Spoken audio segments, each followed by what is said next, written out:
Next level.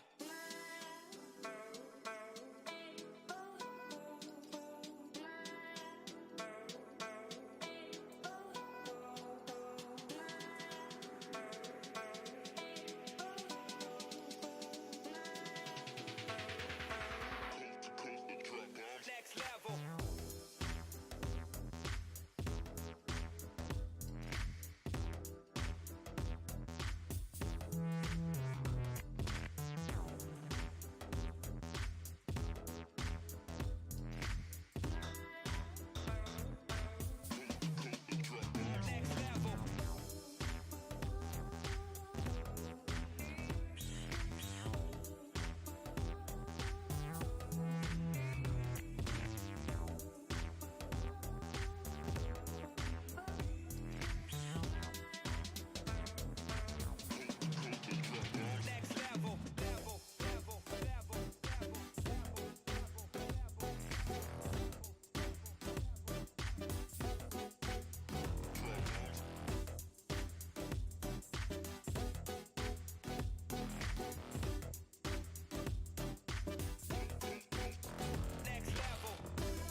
Good afternoon, everybody. Thank you very much for joining us. This is the Aspen City Council work session for August 28th, 2023.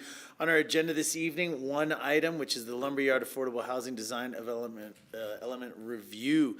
This is in response to some outstanding questions had by council at our last meeting on ordinance number 12, I believe it is. And with that, we'll get right into it. Thank you, Mr. Mayor, Council. I'm Chris Everson, City of Aspen Project Manager for the Lumberyard Project. I'm here with the design team, Charlie Deese, who hasn't been with us in a while, but he's done most of the design work throughout the schematic process. Giles Thornley with Connect One Design, Randy Rhodes, who is the Director of Affordable Housing and architect with Cushing Terrell. We've got some other folks in the back. Laura Doherty, she's a project manager with Cushing Terrell, also an architect. And we've got Rich Goulding, who's the engineer on the project with Roaring Fork Engineering. July 24th, some of the design-related questions that came up were related to solar panels and the heights related to those and what alternatives there may be. Also, the garage entries, possibilities related to having the garage entries be at the frontage of the buildings facing Highway 82. Also questions about noise and visual mitigation at the frontage of the property and what additional possibilities may exist there. We will run through those alternatives, give you time to discuss. We also have some slides about some of the consensus items that came out of the July 24th work session, and we could run through those if you like as well. So I'm going to hand it over to Charlie, and he's going to start the discussion. If it's okay to go ahead and share his screen.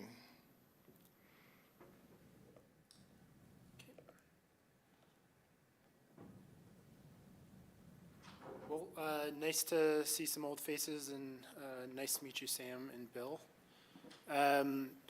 So to start things off, I was going to talk about solar panel alternatives.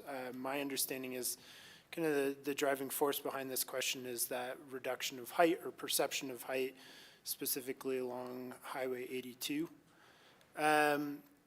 So wanted to talk a little bit about what our solar panels are doing for us other than just collecting energy from the sun. So yes, they are doing that. They're playing a large part in our achieving our 75 net zero goal.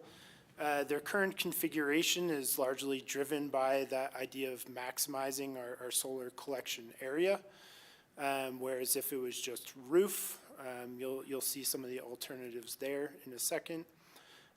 They also protect our mechanical units, so our air source heat pumps is what's currently proposed.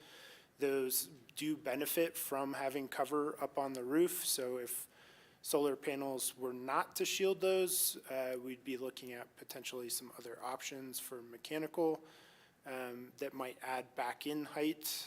We'll talk about that as we kind of scroll through the alternatives. But really, they also provide shade. They help provide snow shed from the balconies. So they're doing more than just being a solar collector. Let's see. There we go. I wanted to share one of our earlier designs back from February 2022. This is when we first started looking at elevations and driving some of those conversations. The image on the bottom left is our current design with the solar panels. The image on the right that's a little bit larger is our current design minus the solar structure. Really, the reason I'm sharing this is it's integral to the design. These things were imagined together. And simply stripping them off, I think, kind of moves away from the process and some of the design goals that brought us to where we are with the design today. So back in February 2022, we presented really kind of a generic massing that was looking at how do we break down the sense of scale of a 4-story structure. The ask was to do something a little more modern, more unique, and really celebrate our approach to sustainability. And then a lot of the concern at that time was reducing the perception of height. So really what kind of drove us towards the current design is a shorter overall height using those solar structures in more broken up forms. There's a lower slope on those. The hope in separating them from the rest of the structure of the building was to make them feel light and airy. Again, that perception of height being a little bit less. And we, through a lot of this, we tried to draw attention to the middle portion of the building. So that shade structure that you're seeing in tan kind of banding across, that's really where our kind of design effort money was put into the building to bring some interest, some dynamicism with the design. Oops, did not mean to do that. It also helps the way we're kind of stopping and starting the solar structures is helping to reinforce what we're doing with our massing. So you can see they're kind of split there where we change up materials. So again, all these things are to the best you can with a 4-story building kind of reduce the perception of height. There's obviously alternatives, but the current design was designed with all these things in mind, as well as modular construction,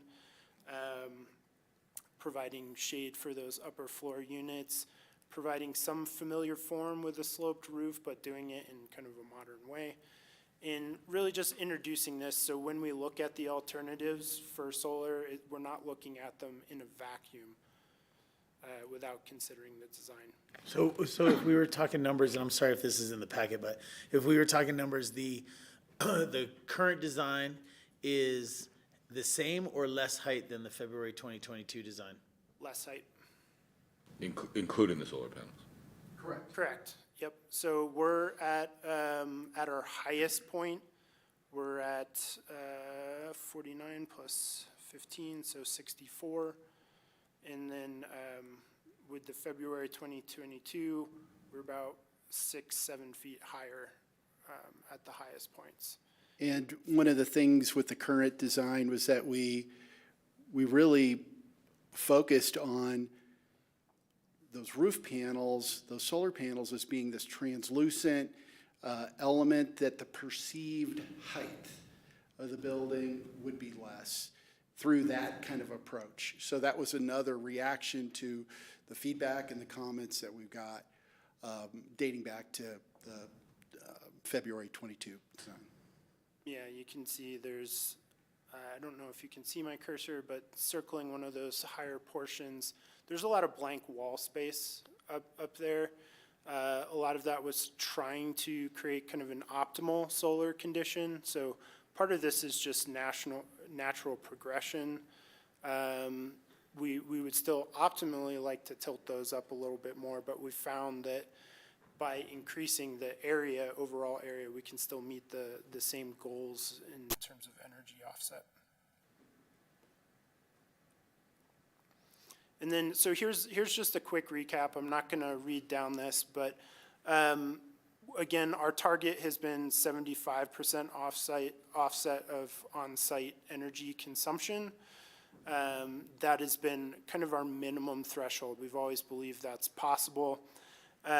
Paired with that is battery storage. We're limited with what we can feed back into the grid with Aspen Electric. So whatever our system is has to be kind of paired with some sort of storage option as well.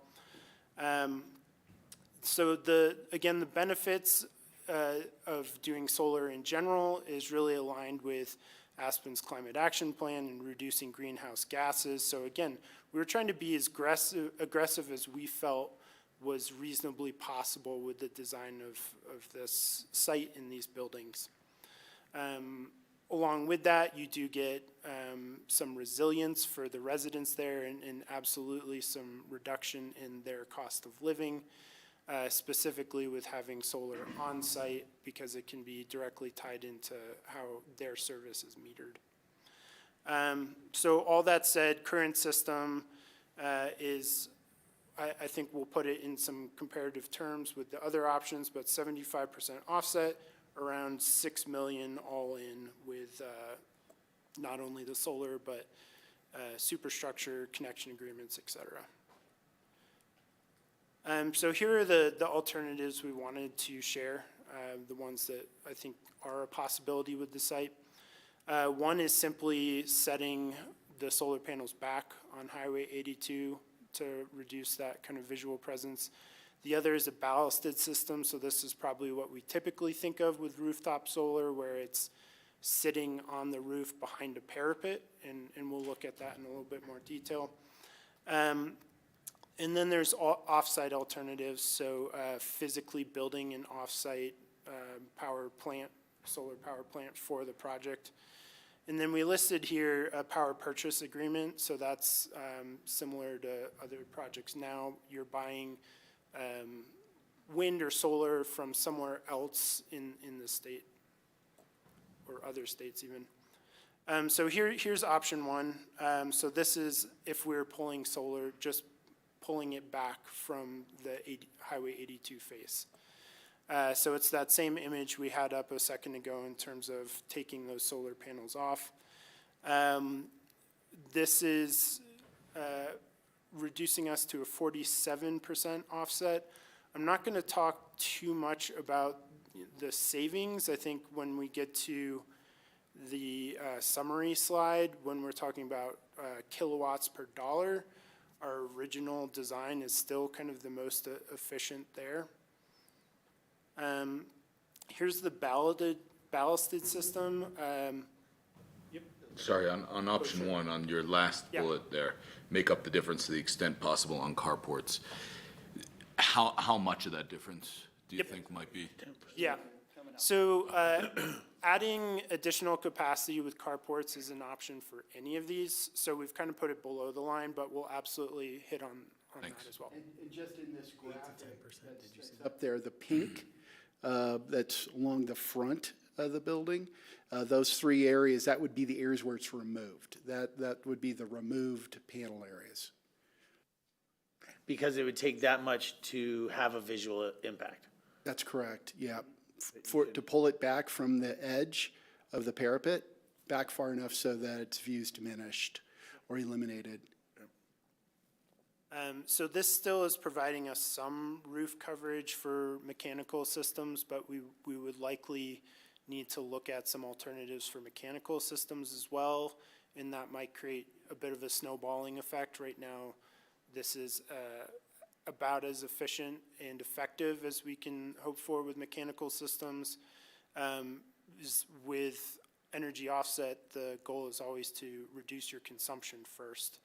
So we might have to look at more centralized systems if we aren't able to find space for all these individual air heat exchangers on the roof, because there really isn't room for that on the ground of the site. And that's a similar challenge with the ballasted system as well. You know, some of the other challenges with doing this is you have to keep access around the perimeter of the roof in a scenario like this, or access down the middle, similar to what we're showing in the other options. So we can't necessarily use all the roof space. So we've laid out what we think is achievable with our current roof design. And that's reducing our energy offset down to 33% from 75%. So pretty noticeable difference there. Now, building off-site, this is absolutely an option that could replace 100% of what you use on-site, but the cost of land is going to be the real driver here. There's certainly, you know, you can build as many panels as you need to get that 100% offset. There's plenty of efficiency in those types of standalone sites. It really comes down to the cost of land. We've thrown some big numbers at it here based on what it took to actually purchase the Lumberyard land. But I think with any kind of land purchase scenario, 10 to 15 acres is going to make the on-site generation more feasible. Can I ask on that? Once it's off-site, there's a transmission element, right? So There is, yeah. I don't understand how that works. It's obviously not a direct pipeline from that off-site location to our project. So at that point, what does proximity matter? Like, what if this was in Yeah. Rifle? Yeah, exactly. It could be anywhere. It's really just an offset. It's not tied to your metering on site. So it's really just a commitment to replace all the energy used on site with something that's reduced without, or produced without greenhouse gases. So it could So- be in Rifle, it could be in Nebraska. So the land costs sort of, Which is really what this that's fourth, not really a relevant metric because it's not on site. It could be very low land basis. somewhere else. but this would be land purchased by the city of Aspen. What you're talking about is this next option, which is. No, I'm not. I'm talking about a dedicated off-site facility. I understand And the that if we built distinction. it in Rifle, it doesn't necessarily cost $3 million an acre. So we would need folks from the Utilities Department to weigh in on something like that. My understanding is that there are factors related to the physical delivery of, that type of arrangement. And so, just going back a slide, Charlie, this,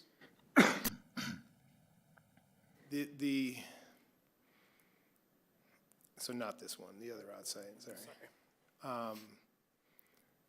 This particular slide was meant to discuss an arrangement that would be similar to the Picken County Sand District Holy Cross project, like the one at Brush Creek.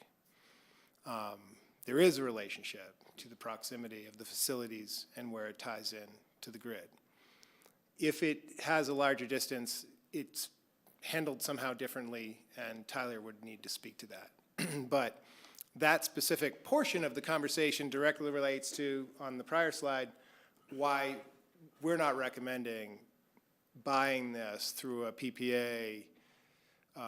In fact, Tyler told us not to offer it as a recommendation. It's not something that the utility would do. You currently enter into these agreements, you just did it at Ridgeway, right? So you look at those on a community scale rather than a project scale. That's a big part. And that's actually the difference that is key here. The other piece is that if you're looking at, it's just the rule of thumb, the further away you get away, the higher your transmission costs are to bring that power to the community. And so that's just a trade-off you'd consider in the pro forma when evaluating different sites. And there's a wheeling charge too. Yes, there is. Question on the same subject.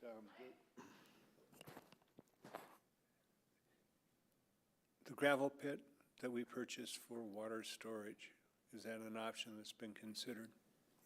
So I'm going to answer that on behalf of the city side. It has been considered, and we have looked at it. The question is, again, are you going to service a specific project with that utility asset, or are you going to service all your utility customers?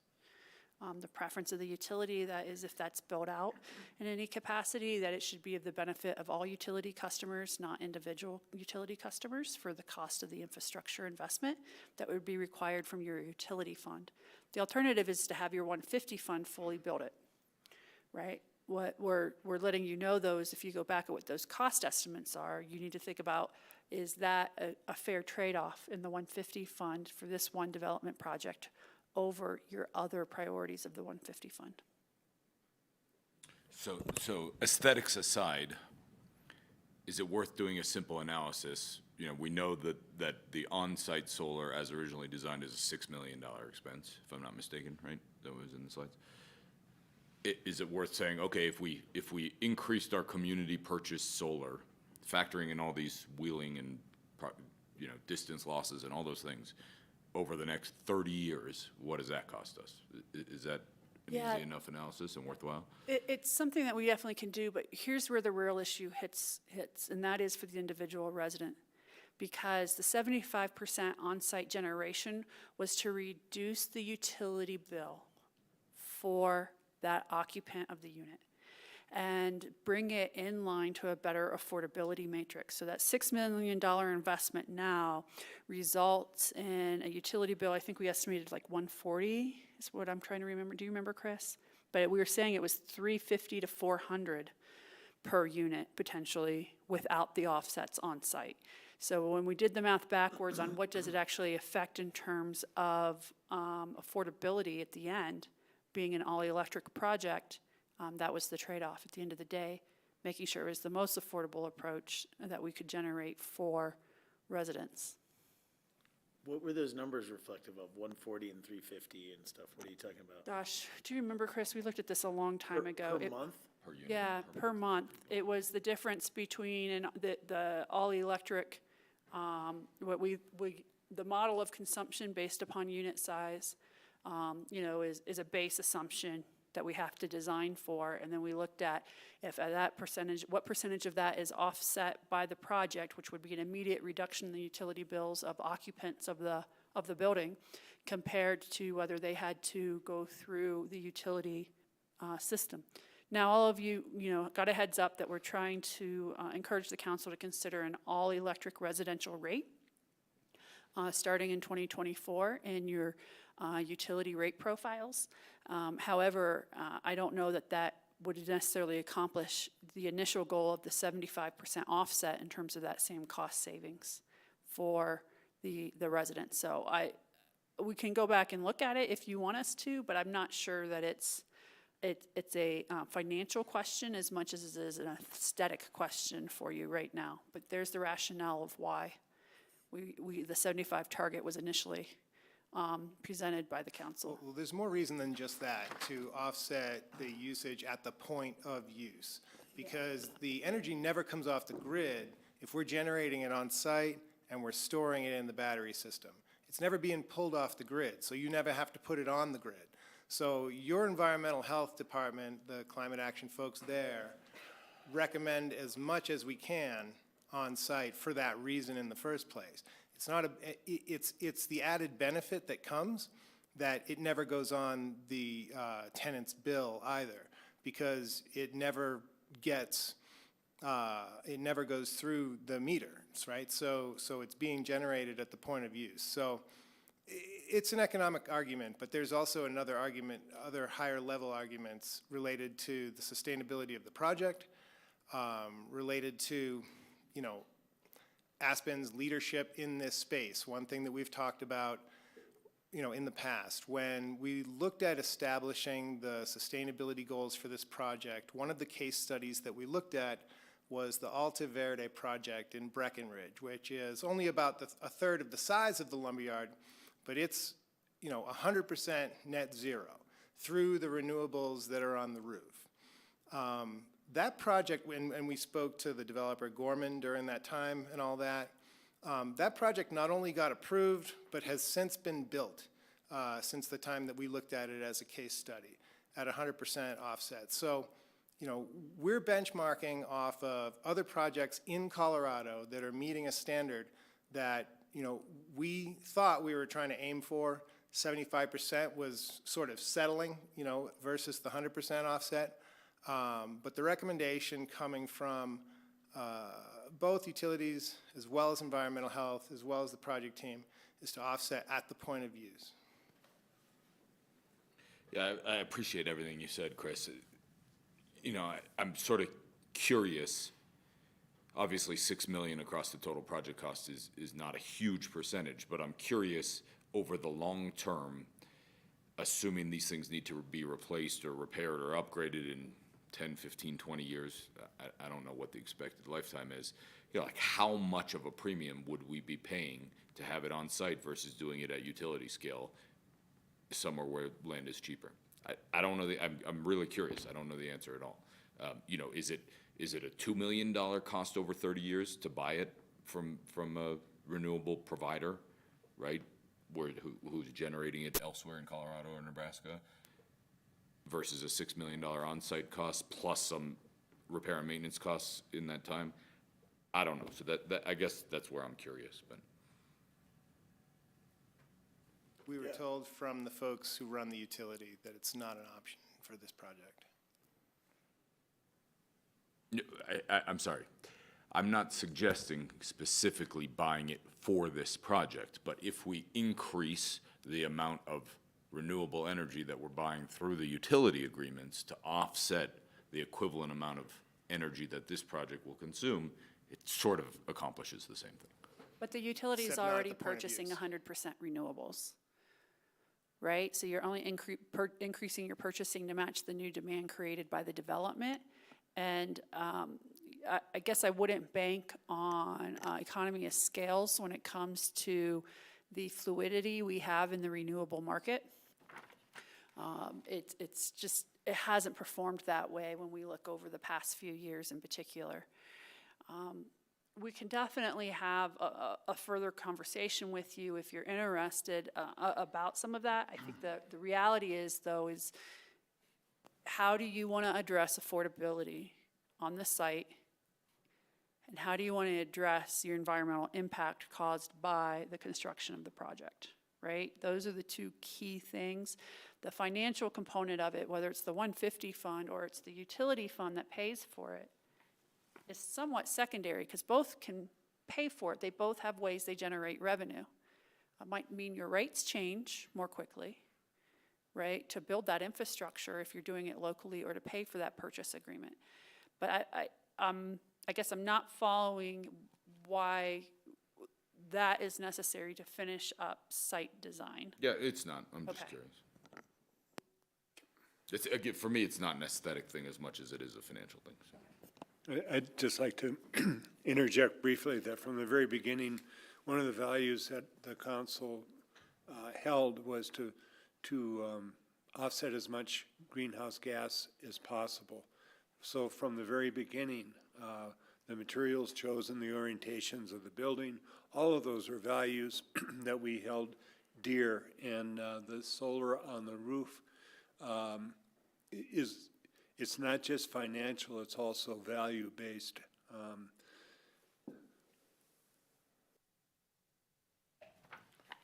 Let's keep going with the presentation. Yep. John, do you have a question at this time?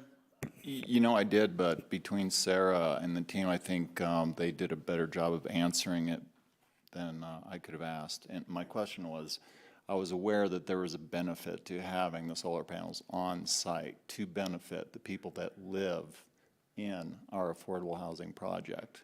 So thanks for explaining why. I'll be quick with the solar roof tiles. These are really meant for a sloped framed structure.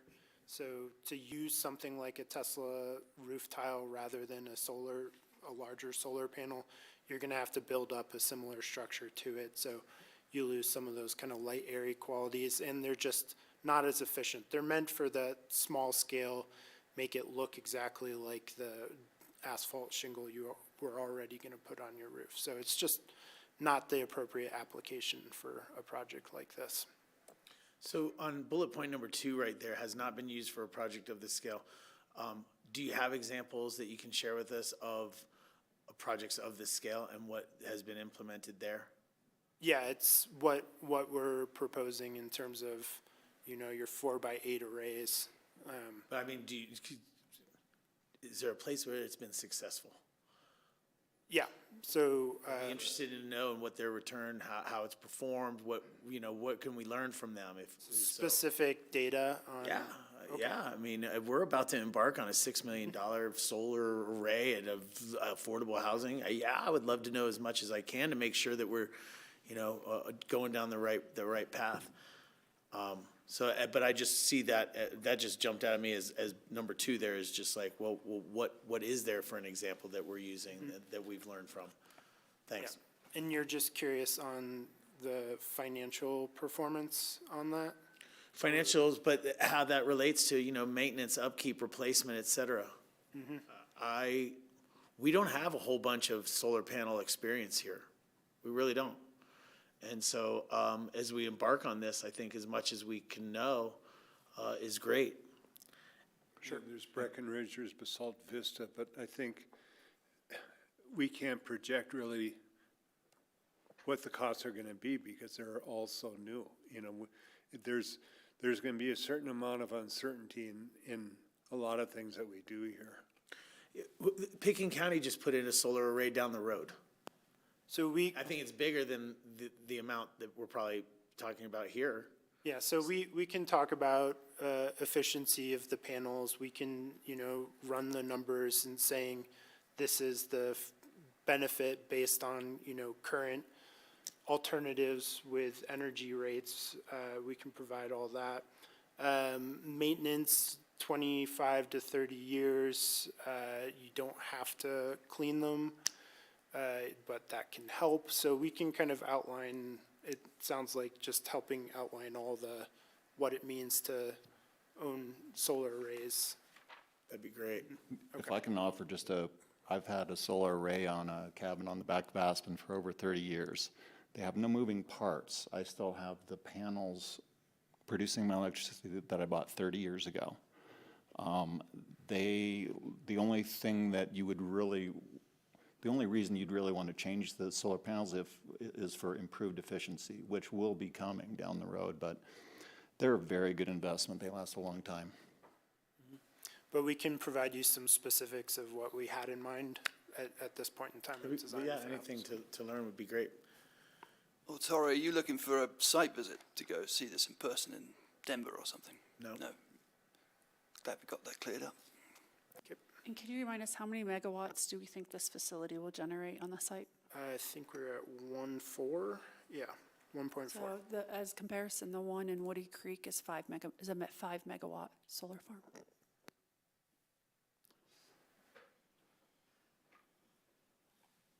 And then, Bill, to your question on carports, we did a quick analysis of where we ended up with all our carports and what we think we could hope to achieve.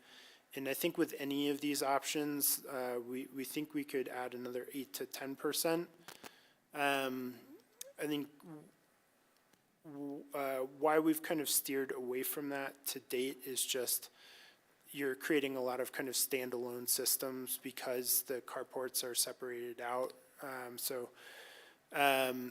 It wasn't as an efficient use of money, but if we wanted to push beyond like that 75% goal, there is more roof area on site to use with carports. It would absolutely influence the carport design in terms of how we're sloping those roofs.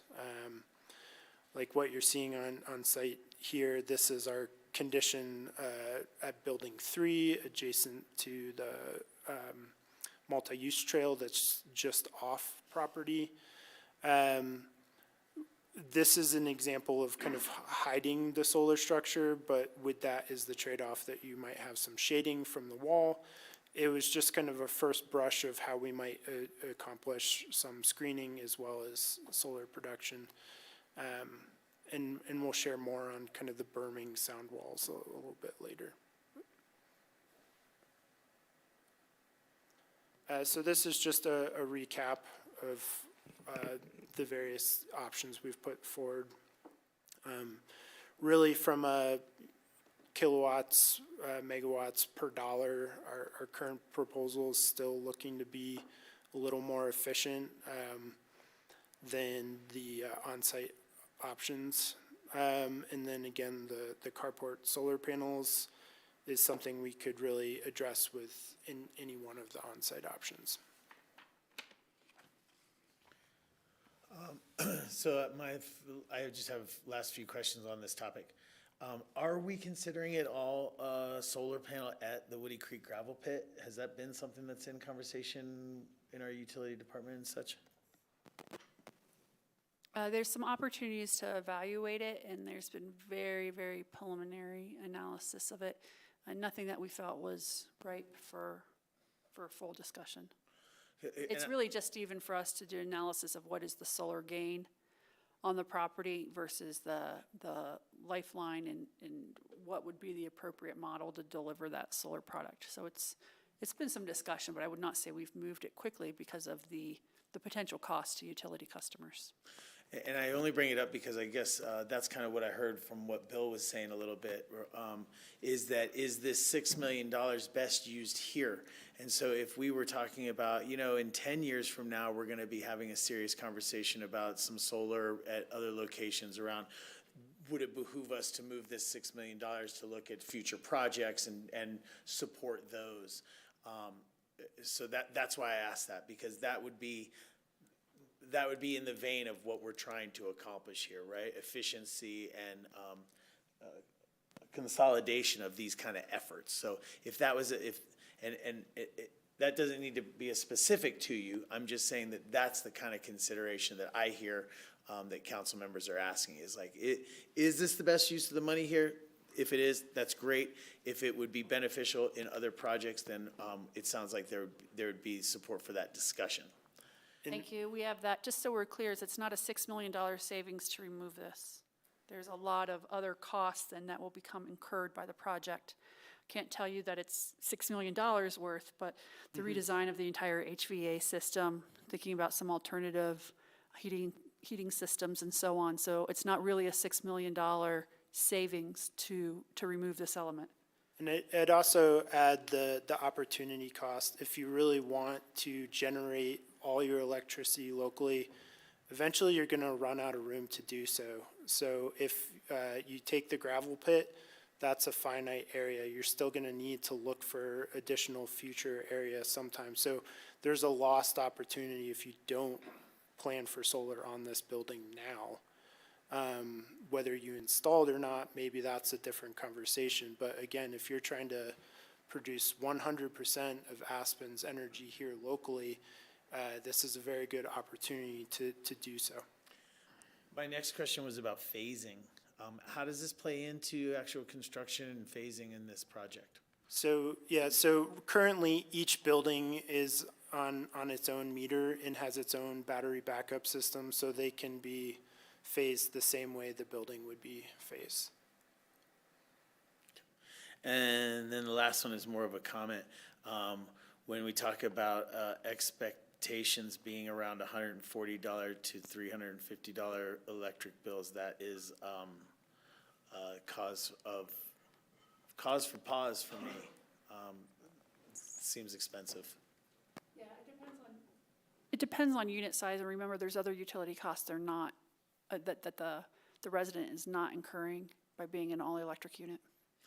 Are we providing air conditioning in these units? So with the current mechanical design, air source heat pump provides both heating and cooling. It's the most efficient way to provide heating in a scenario like this with so many units. There's the added benefit that you can also cool with it. So it's absolutely something we've thought about when we're thinking about resilience in forest fires. And historically, you can open your windows up and cool things down at night, but we're getting hotter, and fortunately this has been a pretty light fire season, but you don't always want to open your windows up to cool down your unit. So we do think that's one of those added bonuses. So we went through a comprehensive process of evaluating all of the available sustainability certifications, and we explained to council what they are, what the primary criteria of each is, and we evaluated all of those here. Recommended the Enterprise Green Communities Program, which is actually a sustainability certification that's required for many federal funding programs. That's right. That was one of the reasons why council chose the Enterprise Green Communities Program for the certification. Under that program, the on-site offset is the paradigm. Under that program, the project would be achieving its Enterprise Green Communities certification. And so, part of what Charlie's saying is these things are all connected. The air source heat pumps help us keep the energy usage down so that we can then offset as much as possible to try to get toward that 100% net zero goal. We're able to do the 75. Yeah. So we're part of the Enterprise Green Communities process was to go through an evaluation of resilience. The resilience evaluation talked extensively about wildfires. I don't know if you recall any of this. And part of the wildfire mitigation for future projects, not past projects, not projects that are going to be implemented tomorrow, for future projects. This is a project that's going to be implemented over the course of the next, 10, 15, potentially 20 years. The recommendation was, because of the fact that the air source heat pumps allow us the opportunity to inherently do cooling, we can also introduce, we have to do whole house ventilation anyway, that's part of the code today. So we can use those whole house ventilation systems to provide high quality filtration so that the most vulnerable folks in our community can close their doors and windows and rely on that ventilation during wildfire conditions to help make sure that the air they're breathing inside their units is clean enough for their consumption, right? So this is a process that we walked sort of through during the schematic design process. And like Charlie said, all these things are connected. So if we start to just remove the wings from the fly, it's no longer a fly, it's something else altogether. So, so there's redesign that ends up being required as a result of just ripping off parts. I hear you, that's an important consideration. Bill? Two quick questions. One is, could you help me understand why removing the solar requires a redesign of HVAC systems?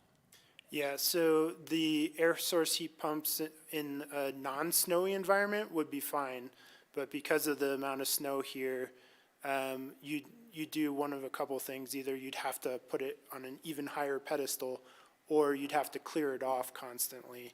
And those aren't really viable options from our perspective. You're kind of recreating that same height problem, or you're just creating a ton of maintenance. So without that cover, you start looking at more kind of centralized plants where you're doing the same kind of things.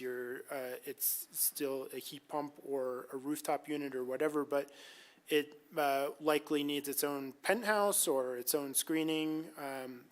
It's just with a building of 100 units, you need 100 places on the roof with shelter to do those. And so that's really kind of why you start driving yourself towards a different system. So I suppose you could also do shed roofs over fields of these things. Yeah, as an so you alternative could to solar. delete the solar panels and just have roofs in the same fashion and accomplish the same thing. Aesthetic impact. Okay, and then why do one heat pump per unit versus an aggregated system, especially on a rental project? So routing through the building, all the zoning you have to do with each system there. I wish I had Shane here, our mechanical engineer, but Yeah, I mean, this is a curious one to me, because Yeah. I'm certain that there's no hotel being built in the world that has a unit per hotel room. And I doubt there's another rental most project. hotels use P-tax, that understand. loud thing in the window. Well, no, there's a lot of four-pipe systems, and Yeah, and these are there's centralized VTAX, plants. These but are yeah. not one dedicated heat pump unit per, you can even do aggregated large heat pump systems. So Mm-hmm. I don't really understand that rationale. I don't think it's part of the entitlements, but I wonder if that's one of those decisions. I don't understand the reasoning behind it, but that may be driving the cost of this project. Bill, just to toss this out, there's no incentive for somebody to turn their heat down if they know that everybody else in the building is paying for their heat. So I've seen where there are rental units that have a shared boiler system for heat, and sometimes the rooms are 75 degrees. And so there is an individual incentive to save by your behavior of turning heat down. And so that's one reason that I can see for individual units. And we try to steer away from P-tax. V-tax, not only is it an energy efficiency thing, it's a noise thing there in the units. Like what Ward was kind of alluding to, you really can't meter separately when it's a shared system, or that the barrier to do so becomes really tall. which is why it works in hotels where there isn't that condition per se. So. The large-scale common area facilities, more of a custom commercial facility is something that we've had to get away from, and we can find examples of individual mini-split heat pump systems like this. But we've gotten away from the common facilities because largely of some of the experience that Giles and his HOA are having at Burlingame 1. There are very few techs who, in our region, who are able to service facilities like that. Usually they have to be trained by a certain manufacturer and certified, and our remote location has played a role in the ability to service those facilities. These are more like off-the-shelf mini-split systems, parts readily available, average techs, average HVAC organizations can easily replace pieces and parts of these facilities. I'm not going to say they're more like disposable systems, but they're much more easily maintained than those larger scale common facilities. So there are reasons. Probably could do both either, but that's the rationale, part of the rationale for why we've gone down this road. Bill, one of the parts of that simplicity is that the on-site maintenance staff would have the capacity to do the annual maintenance and do the quick fixes that we were just talking about. So it is very common in this type of a development, this scale of a development, the types of system that we're proposing. And there's many other kind of technical, mechanical engineering reasons too, and we could dig some of that stuff up just to give you more background on that. Happy to do that. Thanks. Thanks. Sam? Thanks for the presentation. To summarize everything I've heard so far, as much as it'd be nice to reduce the height, it seems the current proposal makes sense as is. But not only that, it seems it should be the current proposal plus the carport solar panels, so it should be current and. So that's what I would think should be in the entitlements, is having solar on the roof and on the carport and having as much production on site unless off site ever did make sense. Thanks.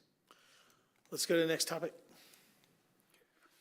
Okay, we got into some questions about the location of the garage entries. And just running through a couple of just facts about the site plan that's in front of you. It's less than a quarter mile from the front entrance off 82 to those furthest away entry points into the garages. So at 25 miles an hour, that's 36 seconds. So around a 30-second drive from the entrance into the development to the point that you'd get to the parking garage. Those parking garage entry locations are conveniently located next to the trash enclosures. We feel that the trash enclosure locations near the back of house, the back of the site, is appropriate for a number of reasons. The current location also allows for the maximum unit and parking counts. So we'll get into some of the alternatives that will show each of those ends up reducing unit count and also community space, along with some other issues. The current approach utilizes the natural slope of the site to reduce the actual ramp getting into the parking garages, both the ramp slope and the length. This aligns with a pedestrian first design that we've been focused on since the beginning of the project. And this approach also allows for this idea of car storage as opposed to car parking. So there's a number of residents that'll probably have their cars that they'll put in the parking area for days at a time. And because we've got the multimodal transit options so convenient, it's actually the convenience of those other options are going to encourage that car just to stay there as opposed to it coming and going all the time. So let's get into a couple of the options. So on building one, if you look at the red line, what we've done is we've pushed building one, the front wing of the building back to allow for that darker red sloped ramp you see with the arrows pointed. that would come out and connect directly to the main frontage street. So that slope of that ramp would be steeper than what we've got in the current design suggested locations because we're going down about 12, 13 feet. So when we push the front facade, front wing of the building back, we lose anywhere from 12 to 24 units. It reduces that courtyard space by about 25%. Sorry to interrupt you. There may be a quicker way to go through this. Okay. Unless we need to build public record with this, I would just look at I would just look at my fellow council members and say, hey, have you guys been through the packet? Did you look at this garage entry section? Did you see anything that you have questions about or that you would like to follow up on? The alternatives that they gave us was reductions in units, reductions in open space, and the like. There doesn't seem to be any solution here that forwards some of the other goals and values that we have in this project. So instead of going through each one of these to explain the losses from each alternative, I look at my fellow council members and say, does anybody have any questions or want any information about these other exercises that have been brought in front of us? No, thank you. Now I've read the packet. I think the original design is preferable. I concur. Yeah, thank you for asking, so we can move on from this one especially, the other ones, yeah.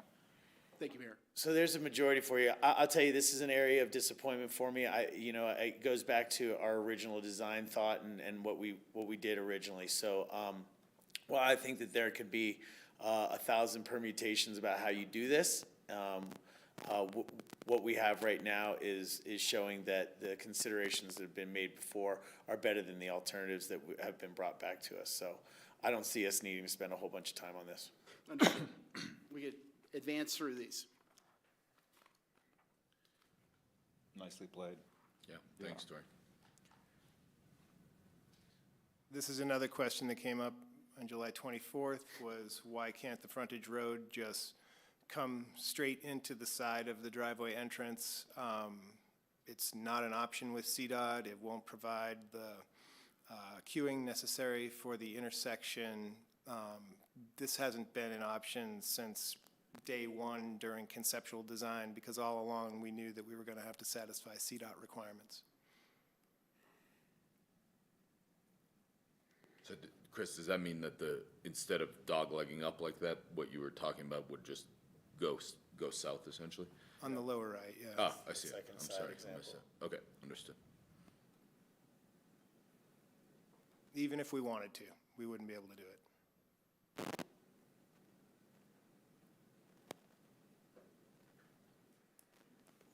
Okay, if we move on.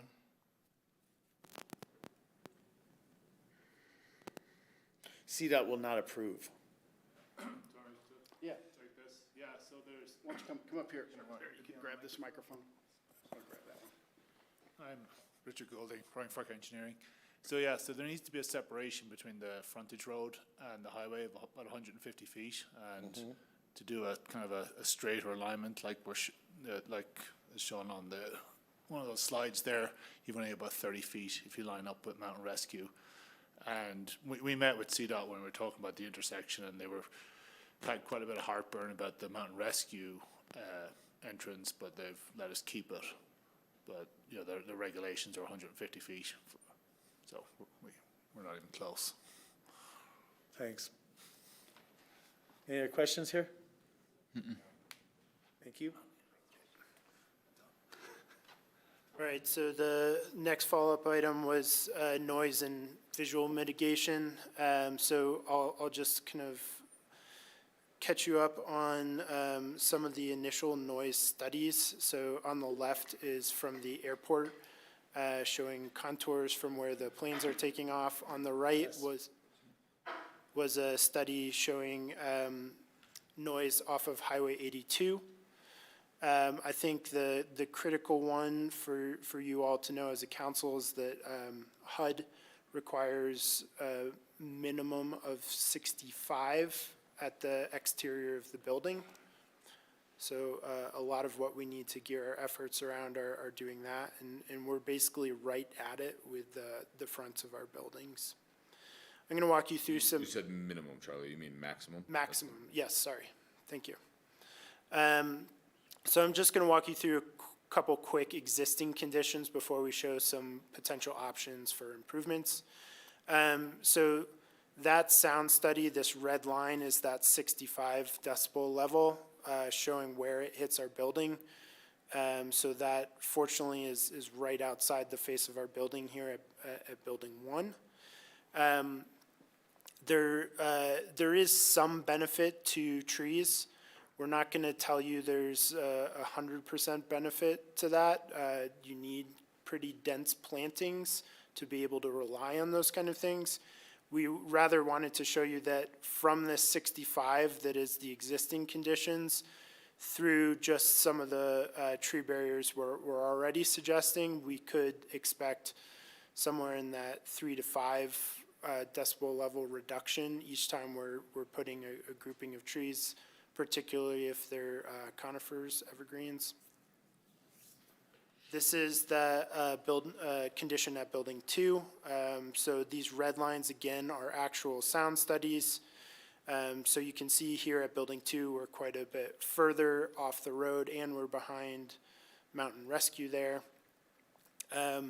So you can see just being behind Mountain Rescue, there's quite a noticeable difference at 49 decibels. And then here, further back in the site at 60.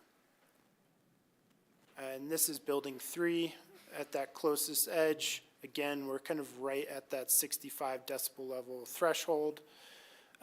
We don't want to downplay this at all. You can go out on site and stand where these readings were taken, and the road noise is very present. So even though HUD is telling us 65 is the maximum, we do want to do better. And this is just that quick understanding of how we're trying to tackle it. So again, that 65 is the HUD threshold, 60 is the normal conversation level. And then, really anything within that is kind of gravy. When we're looking at barriers, they are effective, especially solid barriers. You can see it's not exactly a line of sight. It is for the higher frequencies, but the lower frequencies, those barriers aren't as effective. And then when you're considering these readings on site that have been done, altitude, temperature, wind, all those things kind of affect it. When we're talking about strategies, walls, earth, trees are all effective. And then any soft surfaces in general.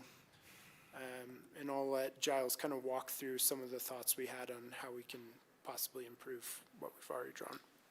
Hello.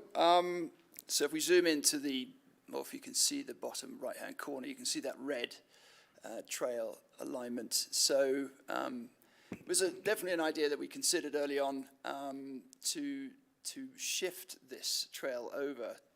But the loss of parking was too great. So we lose 10 parking spaces, which in the size of things may not sound too detrimental, but 10 parking spaces coming from living in Burlingame, every parking space really does count.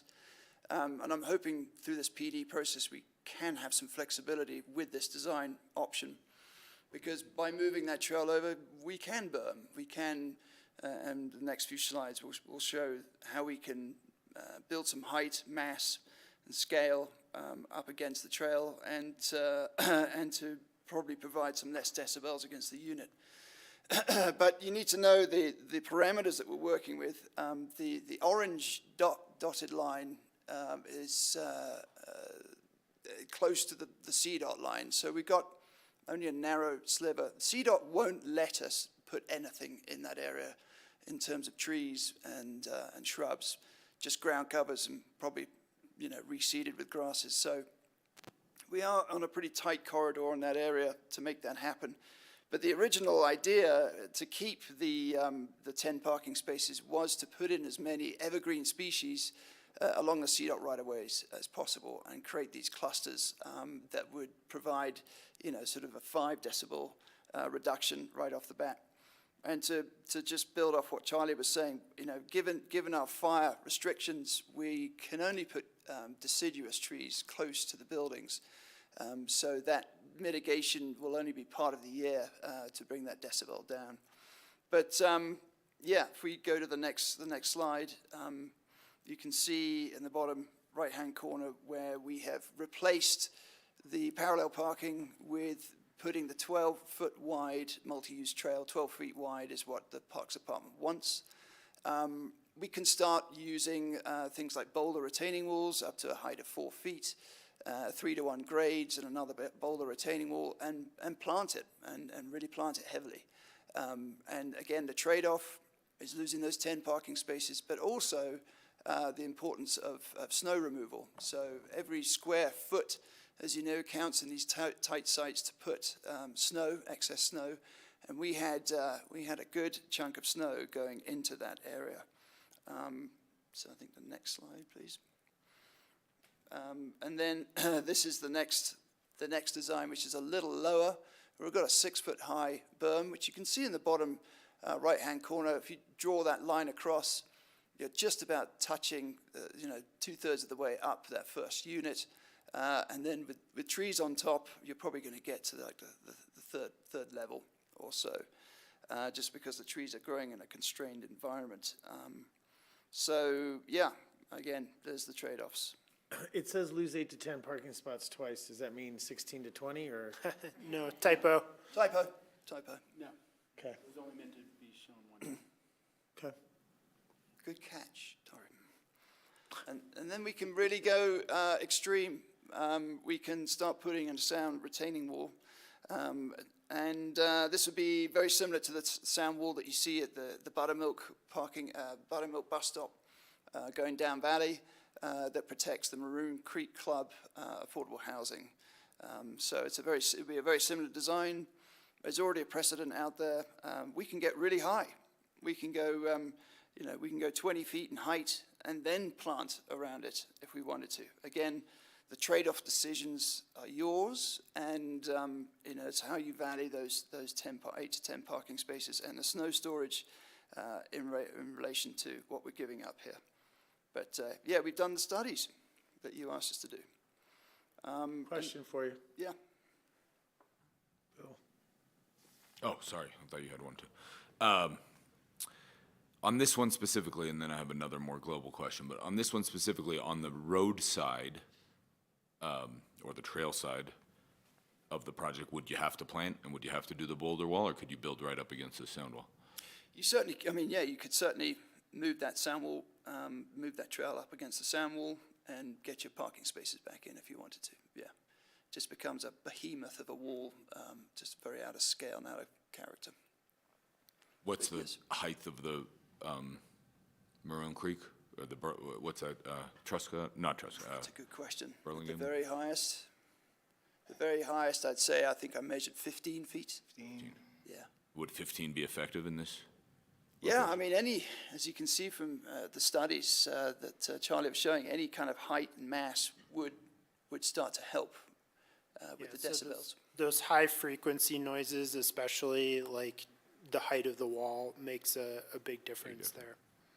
Because those are very much, I would say, like line of sight to kind of simplify it. Yeah, I don't know if others share this opinion, but I'm not sure like beautifying the highway side of it is that important.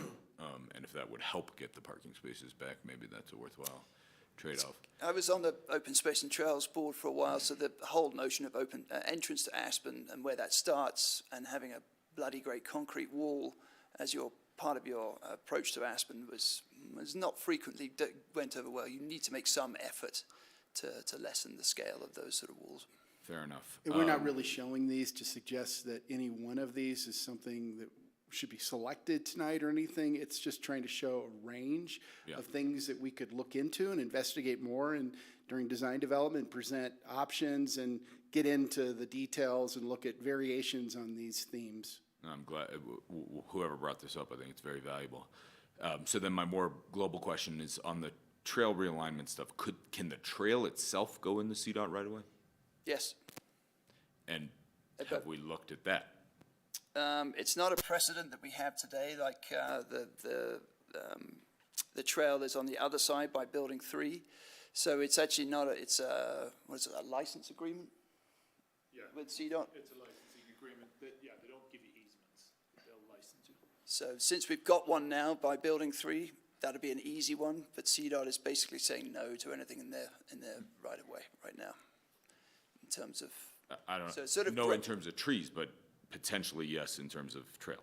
potentially, yeah. You Potentially, say yes. there's a chance. And if, In this area. We're saying there's a chance. so, and if I'm not mistaken, if one were to relocate the trail into the CDOT right away, you could have good berming and the parking.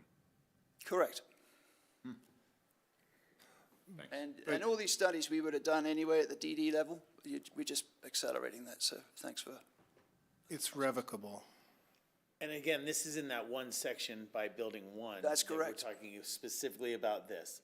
Is there more presentation about Yes. the next side on building 3? Yes. That is. All right, let's keep going through. So the carport options that we have here, yeah, we can have some fun with this, but there's some serious cost implications involved with this particular design option in terms of trying to get sufficient height to sort of shroud and re-enclose that. It's going to do double duty with the storage. It's going to be a high storage. But yeah, we can get up to, 20 feet? Yeah. And the idea is to go 20 feet up, again, try and soften the highway side, and hope that CDOT allow us to move out of that license agreement position just slightly and allow us to plant just a little bit, because you can't plant, you can't put irrigation, so there'll be on your knees and begging with CDOT, with us. But this is definitely a very doable thing, but it's extremely expensive, 20 to 22 foot high, sort of large, what would you want to call them? Containers, sort of, sound walls that we're planting in to soften them, and a green roof as well to take that off. But if we're going in a direction of trying to maximize the carports with solar, that design does change slightly. Well, this was just a notion of responding to the question about, are there ways to green this element? And so this is one way, and we could think of a lot of other ways too, but this incorporates the sound issue, and it incorporates getting some more tree opportunities, not only at the base of the wall, but potentially we could have plantings up in a pocket. And so we talked with Giles and team about the viability of things growing in that kind of a container. Man, it's possible. It's, that would require some irrigation. It would take Giles would pick the right kind of species and everything else to do this, but this type of approach is feasible. Well done, too. It's a nice depiction.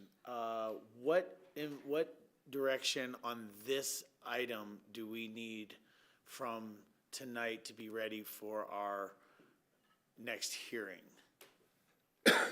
Ben and I were just sorting that out. We think because you have a combined rezoning and final, because of the council having the last vote, this would need to be refined further than you see it here to be included in the attachments to Ordinance 10.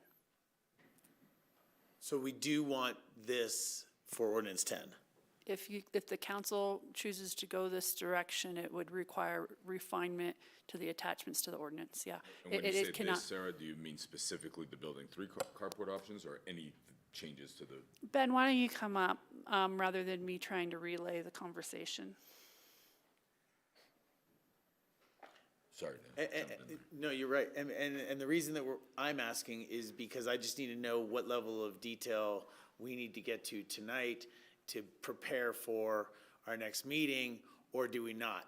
The sentiment that came out here is in response to some citizen initiated suggestions around what we can do for division between this and the highway. It has to do with both visual impact and noise mitigation and environmental and green. So if all we need to do is identify that those are 3 things that we want incorporated into this, we can say that now clearly.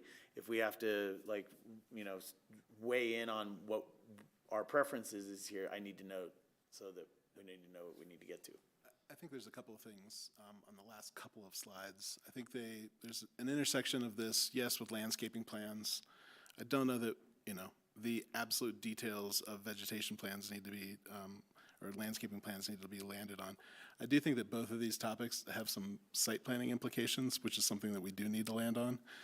And I also just want to say that I think that, you know, moving something a foot or 2 or 5, you know, if there's a trail alignment or the relationship of the storage units with the rock wall trail, like that intersection, I think that on topics like this, as the project moves forward, these are the kinds of things that we regularly see amendments on projects as they move from kind of the initial PD approval to construction. And so I think if we had a concept that council was comfortable on, and then sort of understood that there was going to be some detail, working with CDOT, working with some of the other details that might intersect with the project, that, you know, this was going to shift a little bit, but by the time they got to a building permit, might need to be something that, with this kind of change of the project, the council would need to be comfortable on in this intersection, or this interface with 82. All right, thanks. All right, we'll see the rest of this and we can give you a little bit of input. Ben, just for some data points in my mind,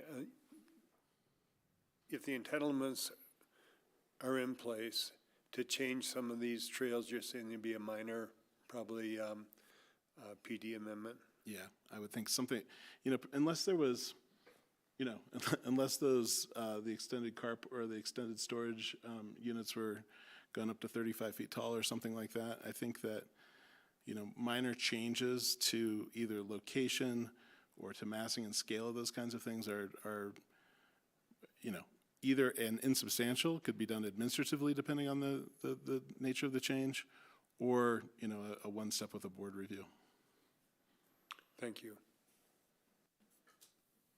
And then we just have one last option to show you a simplified version of this carport cross-section, where we just utilize a sound wall, again, the same height, 20 to 22 feet, but not encapsulate the storage, and the storage would be an option to add on back into the carports as it was before. So just a bit more simplified version of what we had before.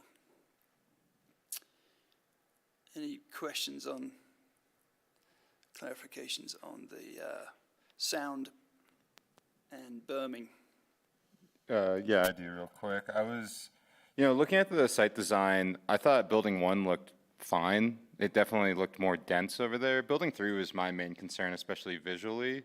And I know the options you presented to us are like more sound wall, cost effective.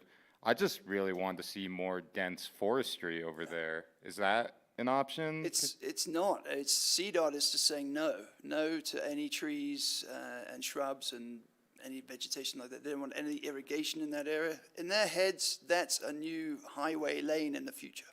And no, but from our end, we can't back things up a little bit. Correct. Like what's happening right now, we tried to show it in the sections, is like the back or the Highway 82 face of that, whether it's the parking carport or it's the wall, it's essentially really close, if not right on the property line. And so if we were to try to push that to create more space, it's about pushing building 3 back and just try to have all the relationships at the rear building 3 work. That's where it gets crunched. So thank you for that. Understood. High cost is pretty vague. What are we talking here? Well, we would, as we develop this, we would be presenting those costs at that time. So we just, it's a significantly higher than what we had previously proposed with the carports. The amount of concrete block, whatever, the plantings, all those things would just be dramatically more expensive than the underlying design that was in the application. Okay, thank you. Yeah, I would hope that we could incorporate that into the flexibility of this ordinance, just in case it makes sense, but the cost does sound pretty prohibitive. But might be worth it. I'm zoomed into this area to show you just how tight in a way, and like a jigsaw puzzle, all these buildings have been put in with the grading, the overlay, how much maximizing So you move something 5 feet, the ripple effect is detrimental. You start losing units, you start losing car park spaces. We've thought about this for nearly the best part of 3 years. This is a very, very tightly put together jigsaw puzzle at this point with that understanding. I know it sounds like, oh, can't we just move it 5 feet? But there's a huge ripple effect. Trying to just meet engineering codes. One thing we worked really hard for is to get those ground floor patio spaces where they could actually access them off the sidewalk. So that's another thing that just has a domino effect. If you give more space to the carports and push the road that way, then the grades and those kind of opportunity for privacy for those ground floor units changed. We've had the good fortune to work with the fire marshal to get where we are in accepting these access points on the two ends of the building. But a lot of this is dictated by fire access and trying to maximize the units in a pretty awkward piece of land we have there. So. Thanks. Yes, I mean, it's pushed right up against Deer Hill and have a road, have a trail. It's shoehorned in against Deer Hill, which has a conservation easement on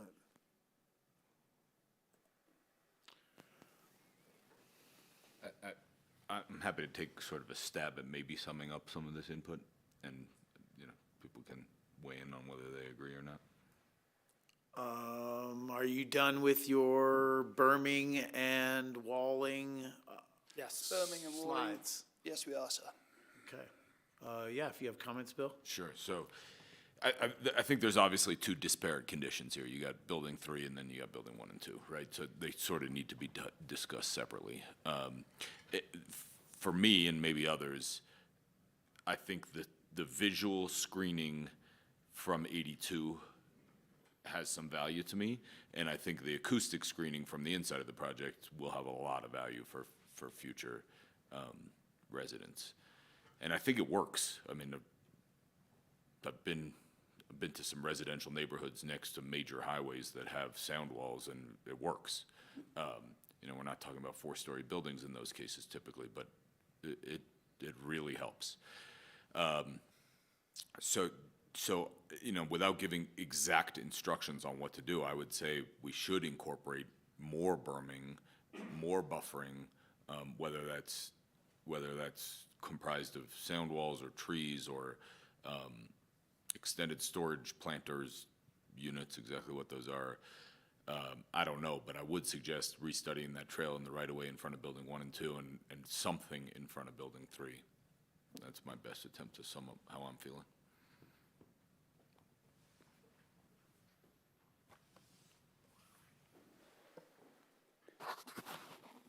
My comments are that, you know, for entitlements, I think these are decisions that can be made as we get towards the construction and the phasing of vertical phasing. And Bill, I like the idea of moving the trail into the easement if possible to create some barrier, but and visual. But it seems like we have cost savings versus less on-site solar and noise reduction. So for everything that we do to increase the reduction of sound, it's adding more to it. And one of the things that I hear from the community is the cost of the project, and the designers are telling us it'd be a substantial cost increase to do these noise reductions. So it's something that can be weighed in on in the future, but it's really, for me, it's the value. I mean, I would love to have as much berming and walls as possible, but it's weighing that against the cost of it is and the delay. But we're not really hard pressed on the timing of this because vertical construction phasing 1, 2, and 3 are 2, 3, and 4 are still years away. So I don't feel as though I'm pressured to make these decisions as part of the entitlement, but I think they're valuable to keep in mind going forward. What is going to be necessary from what we have currently presented in ordinance 12 to get to the opportunities? You know, as Bill was just putting this, he's not being prescriptive about it, about whether it's walls, whether it's berms, whether it's trees, or where they are, but the values that we do want some impact in that area. So what do we need to do for our next hearings? Is there consensus that we should take a look at relocating the trail into the CDOT right away and pushing it closer to Highway 82?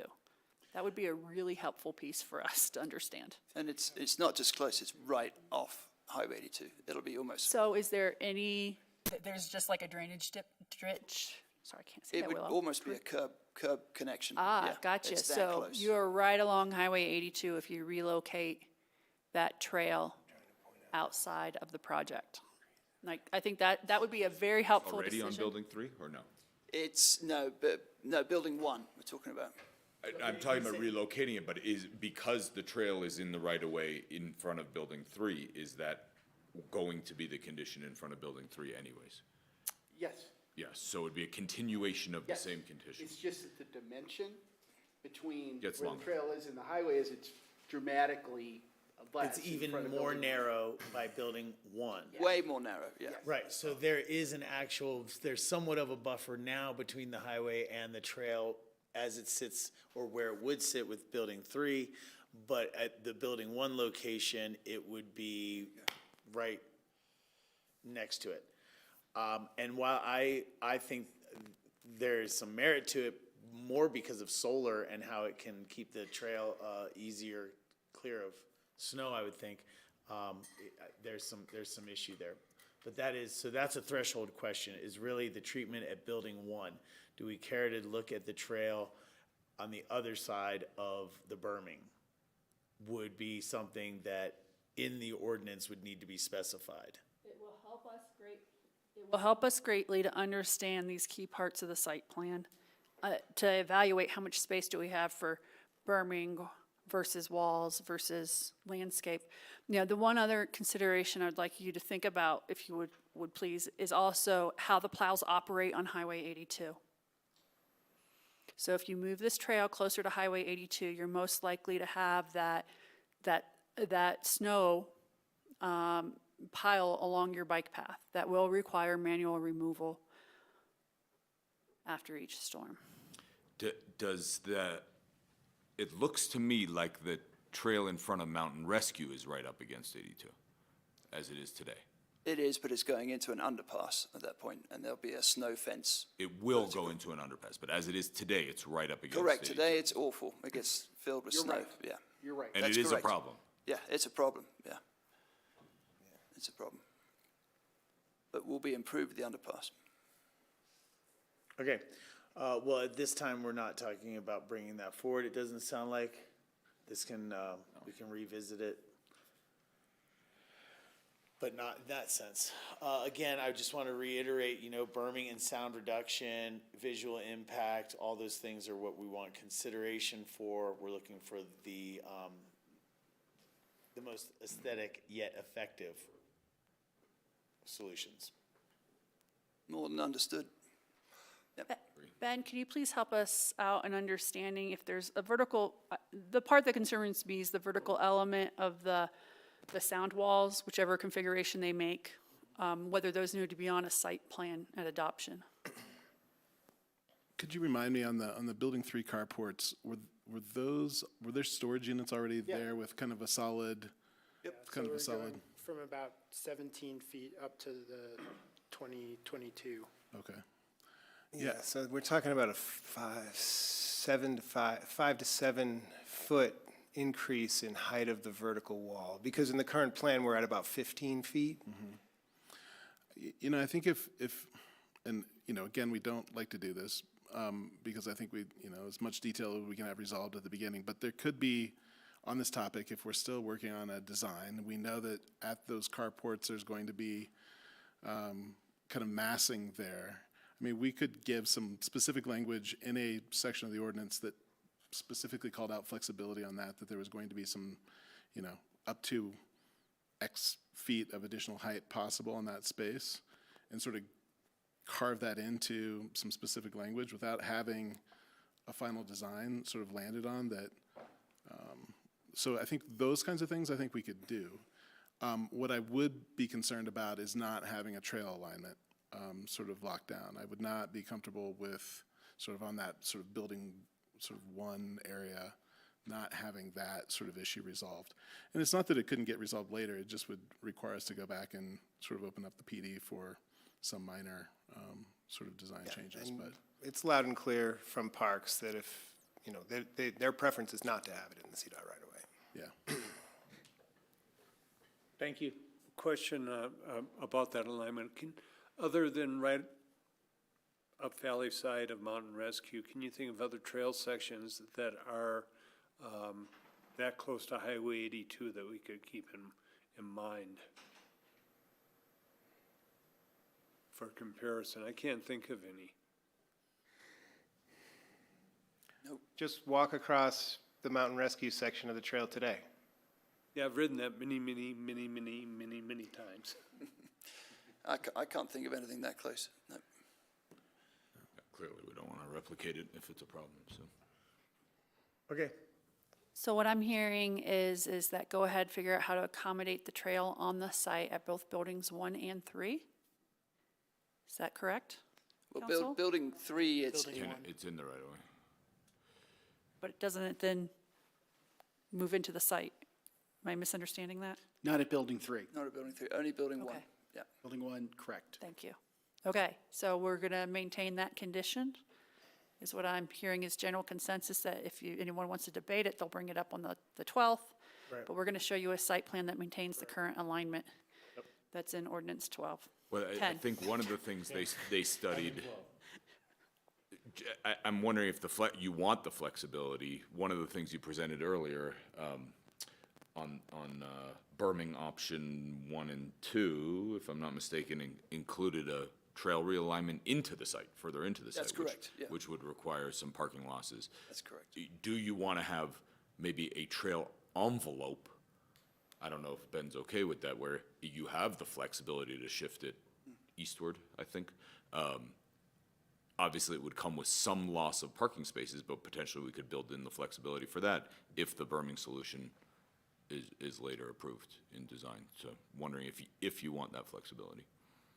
We So can rather than definitely move use it it. towards 82, move Yes, it we can towards the definitely front. use that and adjust the visuals to accomplish that. But you brought up a really key question, and that is, how does the council feel about losing parking spaces to make that trail experience more enjoyable? Some might even use the word safer. And, you know, where are you on that trade-off? And improve the berming. Right. I mean, I'm comfortable with that. It's up to you. As mentioned, these are the 10 flexible spaces. You have 10 flexible spaces in the site right now with meeting your parking ratios. So we're getting rid of any extra parking spaces. It's 435 parking spaces now? And this would bring you down to 425, which is the code-required number. All right. Can we move on, though, and bring that back? I think we have direction to bring back what we have in ordinance No 12. dead horse. Yeah. Ordinance 10. The green facades, the Bosco Verticale, the vertical forest. So, as a landscape architect dealing with hotels and high-end homes, I'd love to have this verdant, delightful-looking facade that is akin to equatorial climates here in Aspen. But I've really struggled to do this even from a deciduous perspective. You've got to remember 6 months of the year, if it's not evergreen, it's going to look dead and viney and sticky. That's a very technical word there. And the last thing we want to do is bring spruce or evergreens that close to the building, which is completely contradictory to the fire code, which wants to give you a 30-foot breather from the base of the building. So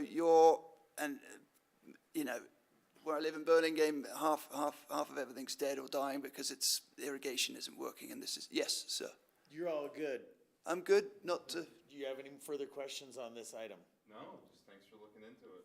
Amen. it's like pouring gasoline on your building. Anybody else? So, No, I've seen them. They're in Milan. It's not equatorial. It's beautiful, but I respect all the conclusions thanks, Bill. that Giles has come to. Thanks. Okay, thanks.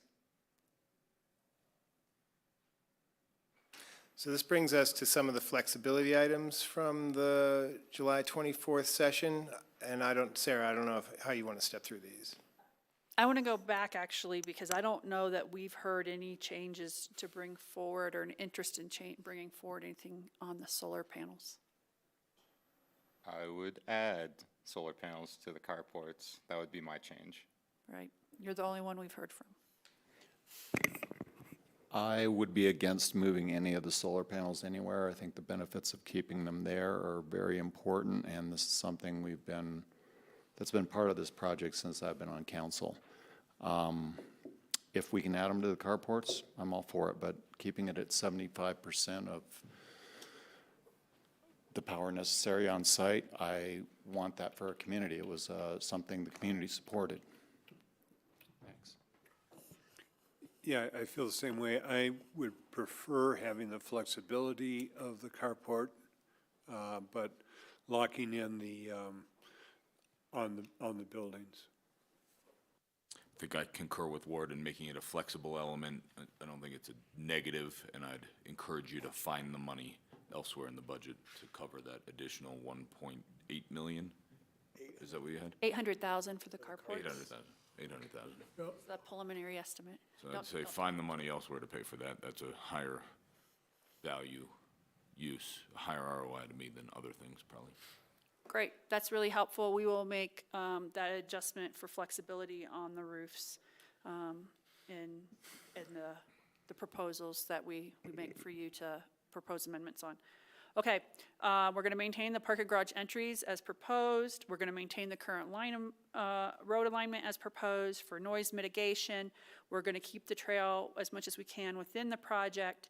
It sounds like we have some flexibility around whether to lose some of that parking or not, as long as we maintain that minimum of 425, and let you see a little bit along the process, both the cost and the design results from adding some flexibility in those spaces. Is that correct? Okay. That's correct. All right, and then no green facades. So that's what we heard today. Super easy. So Chris has a few things up there. What I hear you're going to debate on the 12th are now, let's see. You took a lot of them off the list today. That's great.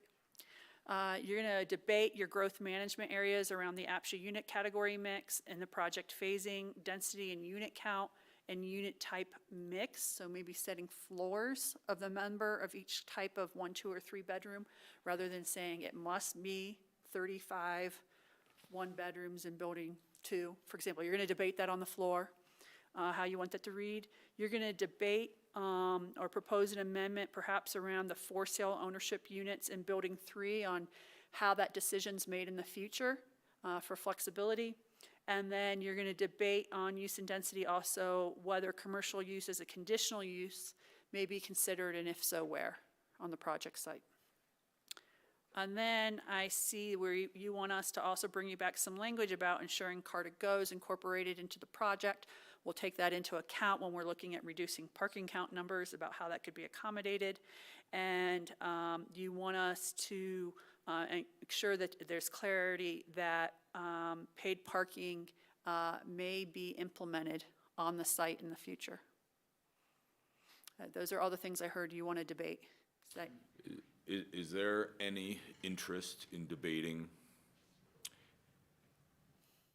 the flexibility for some, I'm not suggesting a big percentage, but some percentage of the units to be free market, but restricted to full-time employees in Pickens County? Not subsidized, not rent restricted, but restricted. I think that may allow for more profitability to the bottom line, and therefore more attractiveness to a private partner. You call it free market, but you said with restrictions. Do you mean RO units then, resident occupied? Essentially, yes, but rental. I don't know if there are RO rental units or not, but. Very few. They exist? Like, if there's any, there's very few, because we only have about 6 Category 5 rentals, if I recall, too, from recent conversations. You recently received an information-only memo from us about the difficulty that we're having right now in finding Category 5 buyers for the Burlingame product. Different product, I understand, but we're seeing a specific lack of demand in that higher income level right now, experiencing that as we 210 to speak. 240 AMI, but you're talking owners. above. I'm talking You're about- taking Yep, way I know. above 240 AMI even on rental. I don't even know where the numbers shake out, but I don't think you will have a problem filling up rental units that have no rental rate cap, but are restricted to full-time employees. So the rental version of RO, I guess, to directly answer your question. Would there be the opportunity for flexibility in that moving forward? So you could specify when you debate the APSHA unit category mix, it could be that you debate whether there is and I would put a ceiling on the number of units you would allow for this to potentially be. That unit category mix is gonna have to get finalized by a future council. So it leaves the door open for that debate at that time, if you wish to include a free market or a resident occupied component, residential component. Bill, the aspect that when I've been thinking about this, and it applies to the commercial use as well, is that 150 fund money was used to buy the land, and if we were to have commercial use, I can agree with that if the land for the commercial use were to be purchased at market value instead of out of the 150 fund. And it's something that we can discuss, but that's what comes into my mind. The same would go for free market rentals. If that land has been purchased by 150 funds, it seems as though it should be for affordable or workforce housing, because that's what the ordinance that establishes the RET calls for. I agree with you, and this is what I'm suggesting is it's for the workforce. The restriction is they must be part of the workforce. Maybe we just straw poll if there's an interest in adding that on to the category mix conversation as an additional piece to it on September 12th. Because we don't need to decide yes, no, how many units here. We just need to agree whether it will be debated. Yeah, I mean, the one additional piece of color I'll give is, let's say we're talking about general manager of one of our hotels in town. Like, they're not gonna qualify for any of our lower APSHA category rental rates ever. They certainly can't afford, free market rentals, right? Or a doctor, as we've seen, and there was an article about recently, they can't afford to live there, but they could afford, a little more supply in that type of housing in the market could help in the affordability of it. And again, they are part of the workforce. Do you see that as something that could be addressed and provide flexibility in unit mix that Sarasota would be done by a future council? Definitely, and I think one of the reasons why I'm bringing it up now, one, I think it's important to bring it up now, and two, because the RFP responses for a public-private partnership would then be able to take that into account, and they could say, yeah, we need those units to make the math work, to be able to invest X dollars into this partnership. I would say yes, just because I think the greatest flexibility is really important as we go down the line and look for a development partner, because without a development partner, this project is not as attractive to do, and I think it's really something that we should be doing, so I agree with the flexibility addition. Well, I think it's right there as a consensus item, and it's something that would be determined when you start going vertical. So what are you saying, what discussion do you need on this right now? Yeah. I don't need any discussion on that. I just need to know if you're gonna debate a possible RO component on September 12th. Yes. Okay, thank you. I've had 3 of you say you're interested in having that conversation. That's all I needed. We're gonna, well, whether we're interested or not, we're gonna have Right, it. but there are things you eliminated from debate to help organize your Yeah. conversation on the 12th. So we will add this in while we structure some of the debate components for you on the 12th. Sounds good. Design team, any other questions tonight? No, I just think that part of that conversation is going to be where does the RO come out of? Because we're hearing a lot of, conversation about aligning the income mix with the need in the workforce. And the income mix as currently proposed has been designed to sort of nail the largest growth areas of Pickens County employment. And we'll have that conversation when we talk about this. Maybe that's. Sure, and maybe the that's- question is going to be is if you're going to set the categories now, or if you're telling me you want to set those in the future, right? That's what the ordinance debate will be about, because if you want to set them in the future, you could set nothing, or you could set floors for each type of unit category and unit size. It's really up to you how far you want to deal with it now versus having a future council deal with it. That- Or let the private partners, as part of their RFP response, provide some insight. Right. Yes, give but them council some will be the room, give decision them some maker and flexibility. acceptance of a development agreement, yes. Yes, exactly. But perhaps we need to put parameters around that, or maybe we're Floors not. at least, yeah. Yeah. Okay. Great, that's it from us tonight. Thank you guys so much. Appreciate your responses to our concerns and questions for you. This is all in the name of making the best project that we can. I know that you guys have been at this, not just this project, but others as well, so you understand. Part of the reason that we prod you and push you and test you is because we need to know that the things that we may think of that we haven't shared, that you have. And you have. You've responded to everything very fully, and I appreciate it. Thank you, guys. Thank We you. will see you in a couple weeks. Thanks. Thank you, as always, to GrassRoots. This is just a heads up that we do not have a scheduled meeting for tomorrow, as it is the 5th Tuesday of the month. Happy birthday, Tori. Coming, Ward, back at you. Birthday, gentlemen. No. Wednesday. Sounds just